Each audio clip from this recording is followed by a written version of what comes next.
final thoughts. The hysteria over President Trump's America First immigration halt continues, and the most prominent voices are coming from where else? Hollywood. These star-studded elites will take any opportunity and use any award show to demonstrate how much they truly care about the poor, the environment, and of course, refugees. A little hypocritical when they fly around in private jets, rake in millions of dollars for memorizing lines, or my personal favorite nugget of hypocrisy, live in multi-million-dollar compounds in the Hollywood Hills surrounded by Gates guards and private security.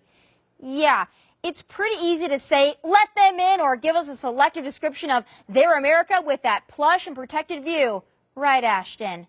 Yeah, last time I checked, Syrian refugees aren't generally placed in Beverly Hills or the Upper East Side of Manhattan in buildings with doormen and 24-hour concierge. I have a feeling an influx of unvetted refugees from jihadist-ravaged and controlled Middle Eastern nations are probably less welcome in the neighborhoods of the rich and famous than they would have us believe by their bleeding heart award show speeches.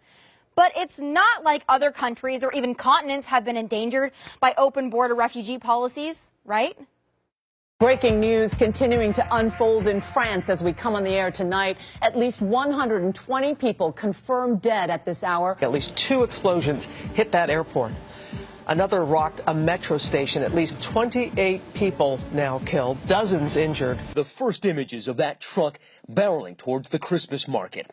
Moments later, you can see people fleeing in panic. And now, prosecutors say they're almost certain it was this man, Anis Amri, who was driving. They were grabbing us, and we were trying to get away as quickly as possible. Police and witnesses continue to speak of a group of up to 1,000 men groping and often robbing women at Cologne's main railway station on New Year's Eve. Oh yeah, that's right. The refugee influx in Europe is actually a prime example of what happens when you put the interests, culture, and sensitivities of other nations over your own citizens. In fact, in England and Wales last year, police arrested 900 Syrians for crimes like rape and child abuse. And in Germany, these peaceful migrants were linked to 69,000 crimes, and that's just in the first quarter of 2016. And no, Trump's temporary immigration ban is not like the Holocaust, so give those graphic image tweets a rest. You're wrong. The Jews fleeing Germany weren't sent here as Nazi sleeper cells. They didn't come here to kill Americans. Yet, 13% of Syrian refugees say they support ISIS. Oh, and 1 in 5 Syrians say the Islamic State has had a positive influence on the country.